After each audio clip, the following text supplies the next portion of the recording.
నమస్తే ఆంధ్రప్రదేశ్. తిరుమల తిరుపతి దేవస్థానంలో ఏం జరుగుతోంది అనేటువంటి విషయం మీద కోటాను కోట్ల భక్తులు ప్రపంచవ్యాప్తంగా ఆందోళన చెందుతున్నారు. బోర్డులో లుకలుకలు, బోర్డులో అంతర్యుద్ధం, కుమ్ములాటలు, అంతేకాకుండా ఒకరి మీద ఒకరు ఆరోపణలు ఒక పక్కనైతే మరొక పక్క ఆభరణాలు ఎంత భద్రంగా ఉన్నాయి అనే విషయం మీద కూడా చాలా ఆందోళన వ్యక్తం అవుతుంది.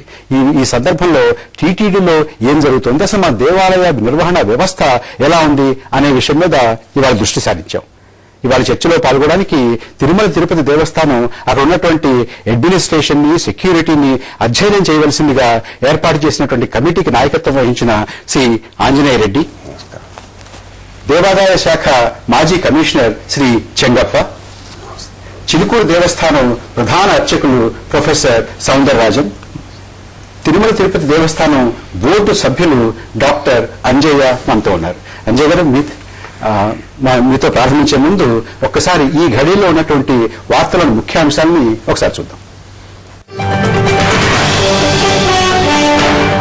అసెంబ్లీలో రామారావు ప్రకంపనలు, 39 ప్రశ్నలతో వైఎస్ టీడీపీ లేఖాస్త్రం. ఆలయాలపై అక్రమాలను సహించబోం, సర్కార్కు దేవాలయాల పరిరక్షణ సమితి వార్నింగ్.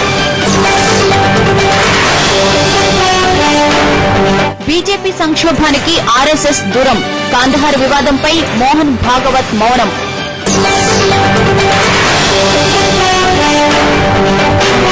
ముంబై పేలుళ్ల కేసులో కొత్త ట్విస్ట్, కీలక సాక్షి కనిపించడం లేదన్న పోలీసులు. మారణాయుధాల సప్లై కేసులో ముజీబ్కు జీవిత ఖైదు, మరో 6గురికి 10 ఏళ్ల శిక్ష. రియల్ లైఫ్ లో రోల్ మార్చుకుంటున్న ఖాన్స్, అమెరికా ట్రిప్ క్యాన్సిల్ చేసుకున్న సల్మాన్. డాక్టర్ అంజయ్ గారు, రాష్ట్రం యొక్క దృష్టి అంతా కూడా మీ మీదే కేంద్రీకృతమైంది. బోర్డులో ఏం జరుగుతోంది, కుమ్ములాట్లు ఎందుకున్నాయి, అంతర్యుద్ధం ఎందుకుంది, ఒకరి మీద ఒకరు ఎందుకు ఆరోపణలు చేసుకున్నారు, ముఖ్యమైనటువంటి పరిపాలన, ముఖ్యమైనటువంటి అక్కడ భద్రతా విషయాల్ని పక్కన పెట్టి, ఆలయంలో ఉన్నటువంటి ఆభరణాలకు భద్రత ఉందా లేదా అనేటువంటి ప్రశ్నలు పక్కన పెట్టి ఇంత కుమ్ములాట్లు ఎందుకు జరుగుతున్నాయి అనేటువంటి ప్రశ్నలు ఇవాళ మొత్తం రాష్ట్రం అంతా కూడా ఉన్నాయి. ఇప్పుడు అనుకున్నంత కుమ్ములాట అక్కడ ఏమీ లేదు, కొంచెం ఉంది. అయితే వాళ్ళ పర్సనల్ గా వాళ్ళిద్దరికున్న వివాదాలు, గతం నుంచి ఉన్న వివాదాలు, అది బోర్డుకి అంకితం కలుపుతున్నారు తప్ప పాలకవర్గంలో వివాదాలు అనే క్వశ్చనే లేదు. పాలకవర్గం జరుగుతున్న ప్రతి ఎజెండా విషయం ఒక సవాల్ చేసుకుంటున్నారు. అది పర్సనల్, అది పాలకవర్గం మీద కాదు. అది పాలకవర్గం తిరుమల వ్యవహారం కాదు, పర్సనల్ వ్యవహారంతో వాళ్ళు సవాల్ చేసుకుంటున్నారు. అది మనకి పాలకవర్గానికి అంతగట్టే కార్యక్రమం నడుస్తుంది. అది కారణాలు వేరే ఉన్న కారణాలని అందరికీ తెలిసిన విషయాలు. 6-7 సభ్యులు అధ్యక్షుల మీద తిరుగుబాటు చేస్తున్నారనేటువంటి వార్తలు కూడా చాలా బలంగా వినిపించాయి. లేదు, అది క్వశ్చనే లేదు, అసలు ఆలోచనే లేదు. చైర్మన్ ఎదురు తిరిగే కార్యక్రమం అసలు మాకు రూపకల్పనే లేదు, మేము ఆలోచన చేయలేదు. ఎజెండా మీద మాట్లాడతాం, ఎజెండా మీద సుదీర్ఘంగా మాట్లాడతాం, దాంట్లో తప్పే లేదు. అయితే మాకు వచ్చిందంటే మాకు 12 నెలలు మాకు టైం అయిపోయింది. ఇప్పుడు 1 year అయిపోయింది. మాకు 1 year లో మేము నేర్చుకుంది ఏమిటంటే పరిపాలన విధానంలో సక్రమైన పందాలు నడవటం లేదనే అభిప్రాయం మటుకి మాకు వచ్చింది. మీరు దానికి ఒప్పుకుంటున్నారు అంటే పరిపాలన విధానంలో, ఎందుకంటే పాలకవర్గం అధినేత అనేవారు దాని మీద దృష్టి కేంద్రీకరించవలసిన బాధ్యత ఉన్నది. ఈవో గారు దాంట్లో లీనమై పరిపాలన చేయవలసిన బాధ్యత ఉన్నది. ఈ రెండులో కొంత ఎజెండా కూడా మీకు వాళ్ళు ఎజెండా తయారు చేసి మేము డిస్కస్ చేయాలి. కానీ భక్తులు అభిప్రాయాలు, భక్తుల అనుభవాలు, భక్తులు స్వామి దర్శించే విధానం, భక్తులకు జరుగుతున్న లోపభూయిష్టమైన కార్యక్రమాలు, ఇవన్నీ ఎజెండాలోకి రాలేదనే భావన మాకు 1 year బట్టి మాకు. డాక్టర్ అంజయ్ గారు, సామ్రాటుల నుంచి, మహారాజుల నుంచి, రారాజుల నుంచి, సంపన్నుల నుంచి సామాన్యుల వరకు ఎంతో భక్తితోటి, ప్రపత్తితోటి ఇచ్చినటువంటి ఆభరణాలు, కానుకలు అవన్నీ భద్రంగా ఉన్నాయా లేవా అనేటువంటి అనుమానం చాలా బలంగా ఉంది. దాంట్లో ఇప్పుడు మనం వెలుగులోకి వచ్చింది, ఆ వెలుగు నుంచి మేము అది స్వాధీనం చేసుకున్నాం. భద్రత ఉన్నది, భద్రత లేదంటే అని వీలేదు, భద్రత ఉన్నది. అయితే ఒక్క కోదండరామాయణం జరిగిన కార్యక్రమంలో అసలు మేము దాంట్లో కేంద్రీకరించాం, బయటికి లాగేసాం కూడా, ఇబ్బంది ఏం లేదు. దాంట్లో భద్రతలో భక్తులు బాధపడాల్సిన పని లేదు. వెంకటేశ్వర స్వామికి ఉన్నటువంటి ఆభరణాల చిట్టా ఇంతవరకు, జాబితా ఇంతవరకు మీరు సరిగ్గా ఇవ్వలేకపోతున్నారు. కోర్టు అడుగుతోంది, ఇదిగో అంటున్నారు, అదిగో అంటున్నారు, ఇప్పుడు అంటున్నారు, అప్పుడు అంటున్నారు. 14వ తేదీ లోపల మేము ఇస్తాం తయారయ్యాం. 14వ తేదీ టైం ఇచ్చారు కాబట్టి మేము ఇస్తాం తయారు. దాంట్లో ఇబ్బంది ఏం లేదు, ఎవ్వరికి కూడా ఇబ్బంది లేదు. అనుమానాస్పదమైన కార్యక్రమాలు నడుస్తున్నాయి తప్ప. అందువల్ల దీని మీద మమ్మల్ని ఏడుకొండల వారి మీద, పాలకవర్గం మీద, అధికారుల మీద అనుమానించాల్సిన పరిస్థితి అక్కడ ఏం కనిపించడం లేదు. హాయిగా భక్తులు సంతోషంగా స్వామి దర్శనం చేసుకున్నారు, ఆనందంగా వెళ్తున్నారు, వాళ్ళు మంచి భోజనం పెడుతున్నారు, వసతి ఇస్తున్నాం, కాలినడక పరిచే భక్తులు అందరూ కూడా సౌలభ్యం కలిగిస్తున్నాం. ఇంత చెప్తున్నా కూడా అంతా సవ్యంగా లేదనేటువంటి ఒక భావన మాత్రం చాలా బలంగా ఉంది. సవ్యంగా లేదని అని పివిఆర్కే ప్రసాద్ గారిని ఒక పక్కన, ఆంజనేయ రెడ్డి గారిని మరొక పక్కన ఇద్దరిని వేసి మీరు అధ్యయనం చేయండి, సిఫార్సులు ఇవ్వండి అని అన్నారు. దాంట్లో తప్పే లేదు, అభిప్రాయాలు తీసుకోవడం తప్పలేదు. రోజులు మారుతూ ఉన్నాయి, భక్తులు కోట్లాది మంది, లక్షలాది మంది వస్తున్నారు. సజెషన్స్ తీసుకోవడం తప్పలేదు.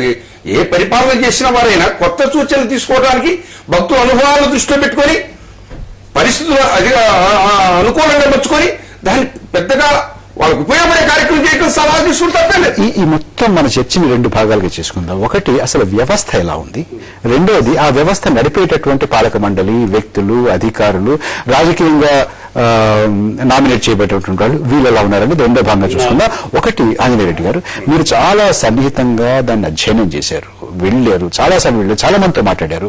మీకు అక్కడ కనపడుతున్నటువంటి వ్యవస్థ ఏమిటి, దాని బలహీనతలు ఏమిటి, దాని లోపాలు ఏమిటి? అది ఎప్పుడో చాలా రోజుల నాడు ఆర్గనైజ్ చేసిన వ్యవస్థ అట్లే కంటిన్యూ అవుతా ఉంది. ప్రాపర్ రిక్రూట్మెంట్ ప్రొసీజర్స్ కానీ, ప్రాపర్ ట్రాన్స్పరెంట్ పాలసీస్ కానీ, ప్రమోషన్ కానీ, స్కూటినీ కానీ, ఎవరు పనికి వస్తారో ఎవరు పనికిరారు, ఒక ప్రొఫెషనల్ అడ్మినిస్ట్రేషన్ అంటూ నాకు అక్కడ ఏం కనబడలేదండి. నాకు కొంచెం అస్తవ్యస్తంగానే ఉంది పరిపాలన అని అనిపించింది. అంటే స్ట్రీమ్ లైన్ కాలేదు, అది గ్రో అయితే పోయింది. ఇంత పెద్ద ఆర్గనైజేషన్ అయిన తర్వాత దాన్ని రీఆర్గనైజ్ చేయాల్సిన ఆంజనేయ రెడ్డి గారు, ఎవరు ఏం చేస్తున్నారు, ఎవరు ఏం చేయాలి, వీరి బాధ్యత ఏమిటి, వారి బాధ్యత ఏంటి, ఎవరికి జవాబుదారీ అనేది ఏమైనా స్పష్టంగా ఉంది? కొంచెం బేసిక్ గా ఉంది. కానీ అక్కడ ఇప్పుడు ఈ రోజు అకౌంట్స్ లో ఉన్నవాడు రేపు రిసెప్షన్ లో ఉంటాడు, రేపు రిసెప్షన్ ఉన్నవాడు 3వ రోజు అడ్మినిస్ట్రేషన్ లో ఉంటాడు, ఆయన తర్వాత ఇంకెక్కడో ఉంటాడు. ఇది ఒక ప్రొఫెషనలిజం అంటూ లేదు అడ్మినిస్ట్రేషన్ లో. అందులో నేను బేసిక్ రికమెండేషన్ అదేమిటంటే 2 ఎగ్జిక్యూటివ్ సర్వీసెస్, టెంపుల్ అడ్మినిస్ట్రేషన్ కు ఒక service, reception and accommodation management కు ఒక సర్వీస్. ఇవాళ మనకు కనపడుతున్నటువంటి గందరగోళం, మనకు కనపడుతున్నటువంటి మనకి వస్తున్నటువంటి అనుమానాలు, వీటన్నిటికీ మూలం ఇక్కడే ఉంది కదా. ఇక్కడే ఉంది, ప్రొఫెషనల్ కాంపిటెన్స్ లేదు. పైన సీనియర్ ఆఫీసర్స్ ఉండవచ్చు, కింద అడ్మినిస్ట్రేటివ్ సైడ్ లో మేనేజరియల్ టాలెంట్ లేదు, కాంపిటెన్స్ లేదు. అందులో ఏర్పడిందని నా అభిప్రాయం. అది నేను రిపోర్ట్ లో కూడా చెప్పాను. చెన్నప్ప గారు, మీరు దేవాదాయ ధర్మదాయ శాఖకి కమిషనర్ గా పనిచేశారు, చాలా చాలా అనుభవజ్ఞులు. మీకు ఏమనిపిస్తుంది వాళ్ళు ఉన్నటువంటి గందరగోళం చూస్తుంటే? ఇప్పుడు ఒకరి మీద నింద వేయాలి, లేకపోతే కొంతమంది అధికారులు కానీ అక్కడ పనిచేసే వాళ్ళని వారి మీద వాళ్ళని అనుమానించాలి అనేటటువంటి మీమాంస కాదండి. యాక్చువల్గా ఇప్పుడు ఆంజనేయ రెడ్డి గారు చెప్పినట్లుగా అడ్మినిస్ట్రేషన్ లో ప్రొఫెషనలిజం ఏ విధంగా అయితే లోపించిందని వారు అంటున్నారో లోపించింది. నేను కూడా వారితో ఏకీభవిస్తున్నాను. అదే కాకుండా వివిధ కార్యక్రమాలు నడిపించేటటువంటి వారిలో కూడా ప్రొఫెషనలిజం పూర్తిగా లోపించింది. ఇప్పుడు మనం జ్యువెలరీ గురించి, లేకపోతే వివిధ ఆభరణాల గురించి కానీ, విలువైనటువంటి కానుకలు కానీ భగవంతునికి ఎంతో మంది ఇస్తున్నారు. ఆధ్యాత్మిక చింతన పెరిగిన తర్వాత ఈ రోజుల్లో చాలా మంది ముందుకొచ్చి వారు ఏదో విధంగా భగవంతునికి ఏదో కానుకలు ఇవ్వాలనేటటువంటి చాలా విలువైన కానుకలు కూడా ఇవ్వడానికి ముందుకు వస్తున్నారు. కానీ ఆ ఇచ్చినటువంటి కానుకలు కానీ, ఇదివరకు ఇవ్వబడిన రాజులు కానీ, ఇతర చక్రవర్తులు కానీ, లేక ఇతర దాతలు కానీ ఇచ్చినటువంటి కానుకలు కానీ, వీటికి సరైనటువంటి జవాబుదారీతనం, అకౌంటబిలిటీ ఉందా అంటే నాకు తెలిసినంత వరకు ఒక వారి యొక్క కమిటీ సభ్యుడిగా కొంతవరకు నేను చూసినంత వరకు నాకు తెలిసింది ఏంటంటే అక్కడ ప్రొఫెషనలిజం పూర్తిగా లోపించింది. అంటే మీరు జవాబుదారీ ఉందా లేదా అనేటువంటి ప్రశ్నకి జవాబుదారీ లేదు, లేకపోతే బలహీనంగా ఉందని చెప్తారా? బలహీనంగా ఉంది. లేకపోవటానికి కారణం ఏమిటంటే అధికారుల్లో కానీ అక్కడ పనిచేస్తున్న వారిలో కానీ క్యారెక్టర్ లేకపోవటం చేత కాదు.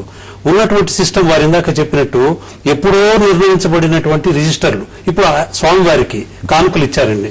ఎవరో ఇచ్చారు, కృష్ణదేవరాయలు గారు ఇచ్చారో, లేకపోతే ఈ మధ్య కాలంలో ఎవరో చాలా కోట్ల విలువైనటువంటి కానుకలు ఇచ్చారు.